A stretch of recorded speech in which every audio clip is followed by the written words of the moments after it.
Oke, sebagai seorang trader di prop farm, ada satu skill, cuma satu, yang benar-benar jadi pemisah antara yang sukses dan yang gagal. Dan ini bukan soal strategi yang canggih, tapi soal disiplin yang jujur aja, kedengerannya ngebosenin. Hari ini kita bakal bedah tuntas aturan paling fundamental yang ngejaga para profesional buat tetap bertahan di game ini. Anggap aja ini sesi mentoring khusus buat kalian. Kita bongkar benteng para pro. Oke, kita mulai dari pertanyaan yang paling dasar ya. Pernah kepikiran nggak kenapa sih kok banyak banget trader yang ujung-ujungnya gagal? Apa karena mereka kurang pinter atau nggak punya strategi rahasia? Jawabannya mungkin bakal bikin kalian kaget. Ini tuh jauh lebih simpel dari itu. Sesuatu yang sebenarnya ada di depan mata kita semua. Faktanya di lapangan tuh gini, sekitar 90% trader itu kehilangan uang. Yang bikin miris, ini bukan karena mereka nggak jago milih saham atau pair forex yang benar. Mereka gagal karena satu kesalahan fatal dalam cara mereka mikir. Mereka itu terlalu terobsesi sama profit, sama puncak gunungnya, tapi nggak sadar kalau mereka lagi berdiri di pinggir jurang. Fokus mereka salah total. Ini dia poin paling krusialnya, tolong dicamkan baik-baik. Trading profesional itu bukan soal nyari duit.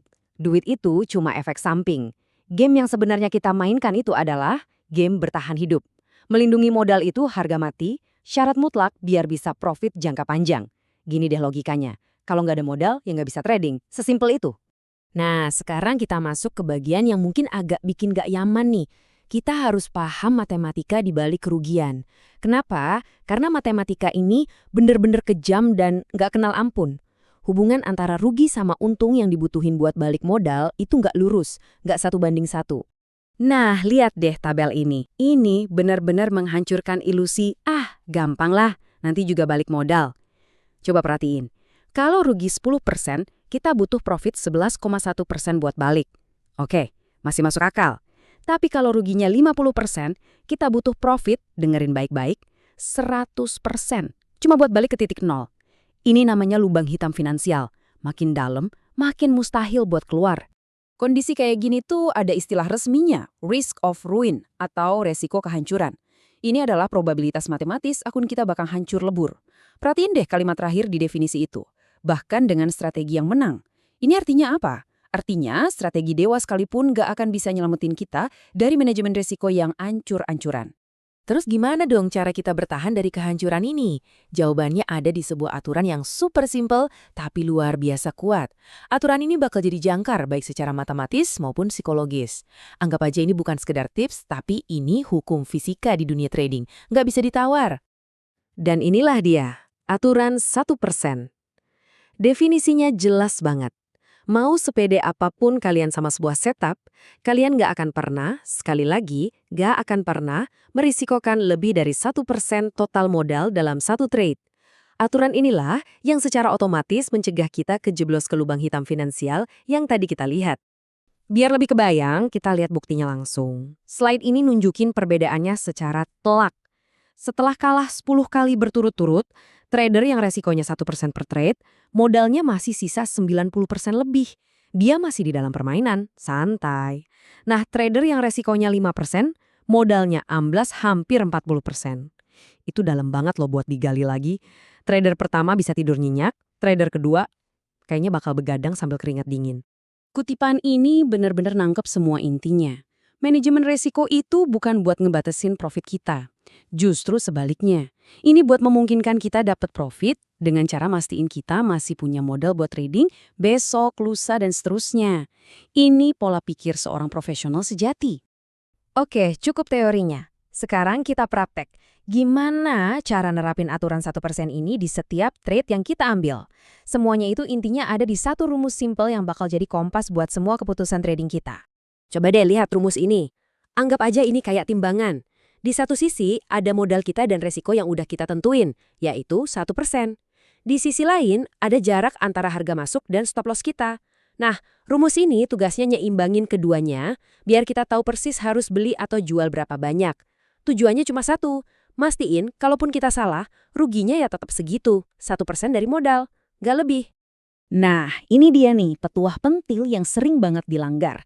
Jangan pernah, sekali lagi, jangan pernah geser-geser stop loss cuma biar bisa masuk dengan lot yang lebih gede. Itu kebalik. Biarin pasar yang nentuin di mana stop loss yang logis, baru setelah itu pakai rumus tadi buat nentuin berapa ukuran posisi kita. Market dulu, baru posisi kita. Oke, sekarang kita kerucutkan lagi pembahasannya, khusus buat kalian yang ada di lingkungan prop firm. Di sini, aturan drawdown itu super ketat, nggak ada ampun. Aturan 1% itu bukan lagi sekedar praktik terbaik, tapi udah jadi syarat mutlak buat bertahan hidup. Kalau di prop firm, ada satu metrik lagi yang wajib dipantau. Namanya portfolio hit. Gampangnya gini, ini total risiko gabungan dari semua posisi kita yang lagi kebuka. Misal, kita punya 10 posisi buy di saham teknologi yang biasanya geraknya barengan. Secara teknis, kita nggak lagi merisikokan 1% di 10 tempat, tapi kita lagi bertaruh 10% di satu ide besar. Bahaya banget. Makanya firma profesional itu masang batas 5-6% biar nggak ada kejadian rugi beruntun yang fatal. Para profesional itu pakai sistem berlapis kayak gini buat ngelola drawdown. Coba deh perhatiin, ambang batas buat akun prop firm itu jauh lebih ketat. Level 2 atau mode bertahan itu udah aktif pas drawdown baru nyentuh 2%. Kenapa? Ini buat bikin zona aman antara aturan pribadi kita sama batas keras dari firma. Kalau batas firma yang kelanggar, ya udah akun kita ditutup. Selesai. Kalau udah masuk ke tingkat 3, ini nggak ada tawar-menawar lagi. Aturannya jelas, berhenti trading, titik.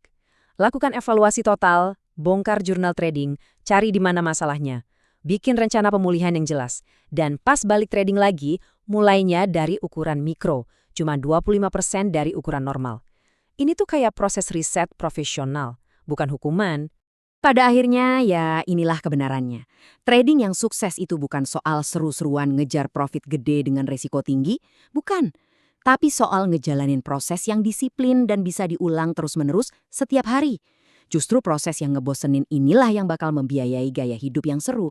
Saya mau tutup sesi ini dengan satu pertanyaan buat kalian renungkan baik-baik. Coba jujur sama diri sendiri.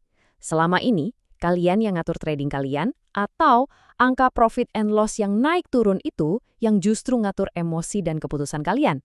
Jawaban dari pertanyaan itu, itulah yang akan nentuin nasib kalian sebagai seorang trader.